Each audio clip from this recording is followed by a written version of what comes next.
সম্মানিত দেশবাসী ভাই ও বোনেরা, আসসালামু আলাইকুম ওয়া রাহমাতুল্লাহি ওয়া বারাকাতুহু। সামনে আমাদের ঈদুল আজহা, এই ব্যাপারেই কিছু কথা আপনাদের সামনে পেশ করছি। আমাদের দুর্ভাগ্য যে আমাদের দেশে ঈদগুলা পরিচয়ও একটু শাব্দিক অর্থ থেকে একটু পরিবর্তন হয়ে গিয়েছে।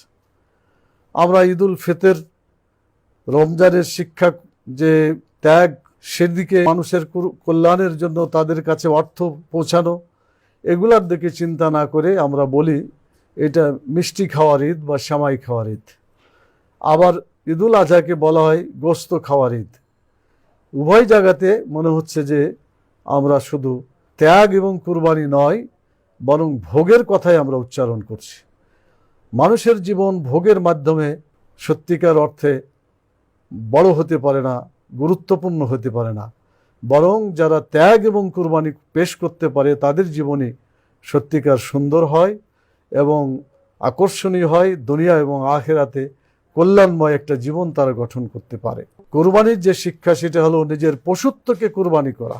শুধু পশুকে কুরবানি নয়, আমাদের মধ্যে যে পশুত্ব আছে, মানুষের মধ্যে দুটা গুণ আছে, একটা হলো অ্যানিম্যালিটি আর একটা হলো রেশনালিটি।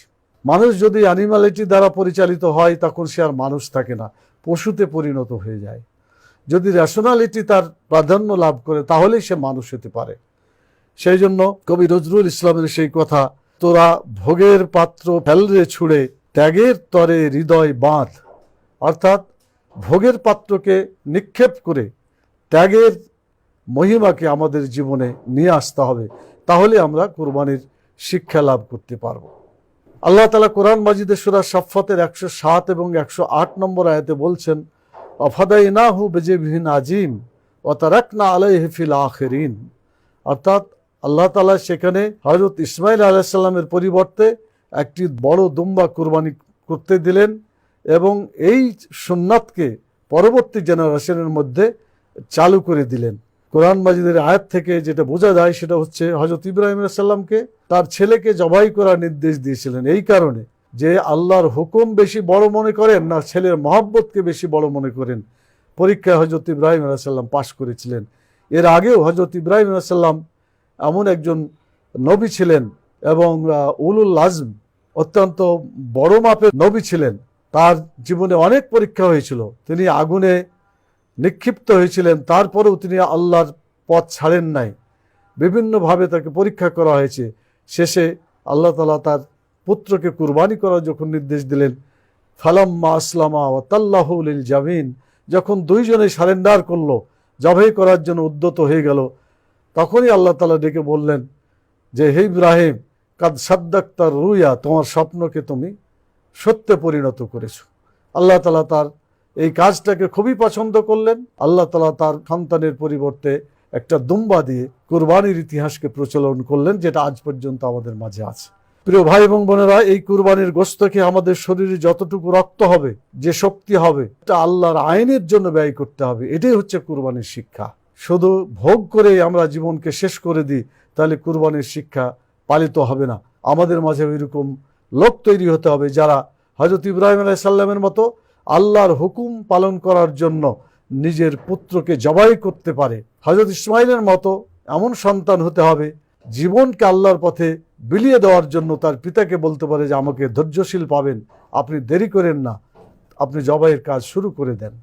হযরত হাজেরা আলাইহিস সালামের মতো মহিলা দরকার যারা তার সন্তানকে আল্লাহর পথে কুরবানি দেওয়ার জন্য পাঠিয়ে দিতে পারে এবং শয়তানকে পাথর মেরে তার ষড়যন্ত্র থেকে নিজেকে রক্ষা করার ইতিহাস সৃষ্টি করতে পারে। আজকে কুরবানির শিক্ষা গ্রহণ করে এমন অবস্থা সৃষ্টি করতে হবে যে আমরাও আল্লাহর আইনকে চালু করার জন্য আমরা আমাদের ছেলের মহব্বত, পরিবারের মহব্বত, ধন সম্পদের মহব্বত, আমাদের ভোগের মোহকে বাদ দিয়ে ত্যাগ এবং কুরবানির মাধ্যমে যদি আমরা এগিয়ে যেতে পারি, তাহলে আজকে কুরবানির শিক্ষা সত্যিকারভাবে আমাদের জীবনে কার্যকরী করতে পারব। সূরা মুমতাহিনার 4 থেকে 6 নম্বর আয়াতে আল্লাহ তাআলা বলেছেন যে, যারা আল্লাহকে ভয় করে, যারা আখিরাতকে ভয় করে, তাদের জন্য ইব্রাহিম আলাইহিস সালাম এবং তার অনুসারীদের মধ্যে উত্তম আদর্শ নিহিত রয়েছে। হযরত ইব্রাহিম আলাইহিস সালামের জীবনী থেকে আমাদের শিক্ষা নিতে হবে, যে শিক্ষা নিয়ে তিনি সারা জীবন পরীক্ষা দিয়েছেন আল্লাহর এবং সেই পরীক্ষায় উত্তীর্ণ হয়েছেন। আল্লাহ তাআলা তাকে বিশ্ব নেতৃত্ব দিয়েছেন। যখন তিনি পরীক্ষায় পাশ করলেন, আল্লাহ বললেন, ইন্নী জাইলুকা লিন্নাসি ইমামা, দুনিয়ার মানুষের নেতা হিসেবে তোমাকে আমি প্রতিষ্ঠিত করলাম। আল্লাহ তাআলা যারা পরীক্ষায় পাশ করে তাদেরকে নেতৃত্ব দেন। আজকে যদি আমরা ত্যাগের পরীক্ষায় পাশ করতে পারি, কোরবানির পরীক্ষায় পাশ করতে পারি, আল্লাহ তাআলা এই জমিনের নেতৃত্ব কর্তৃত্ব ভালো মানুষদের হাতে দিবেন। সেজন্য যারা বাংলাদেশে কোরআন সুন্নাহর আইন প্রতিষ্ঠা করতে চান, যারা এই দেশে জনমানুষের কল্যাণ করতে চান, অসহায় গরিব মানুষের পাশে দাঁড়াতে চান, তাদের সমাজ কল্যাণমূলক কাজে এগিয়ে আসতে চান, আজকে তাদেরকে এই কুরবানির চেতনা নিয়ে এগিয়ে যেতে হবে। বাংলাদেশ জামাত ইসলামী এই কুরবানির ইতিহাসকে সামনে রেখে আমরা বলতে চাই যে আসুন সকলে মিলে আমরা শুধু গরু ছাগলকে কুরবানি নয়, আমাদের নিজের পশুত্বকে কুরবানি দিয়ে সত্যিকার মুসলমান হিসাবে আমরা যাতে গড়ে উঠতে পারি, আল্লাহ তাআলার সেই কথা আমরা যাতে বলতে পারি, ইন্না সলাতি ওয়া নুসুকি ওয়া মাহইয়ায়া ওয়া মামাতি লিল্লাহি রাব্বিল আলামিন, নিশ্চয় আমার নামাজ, আমার কুরবানি, আমার হায়াত, আমার মৃত্যু সব কিছু সেই মহান রব্বুল আলামিনের জন্য, যিনি গোটা দুনিয়াকে পরিচালনা করছেন।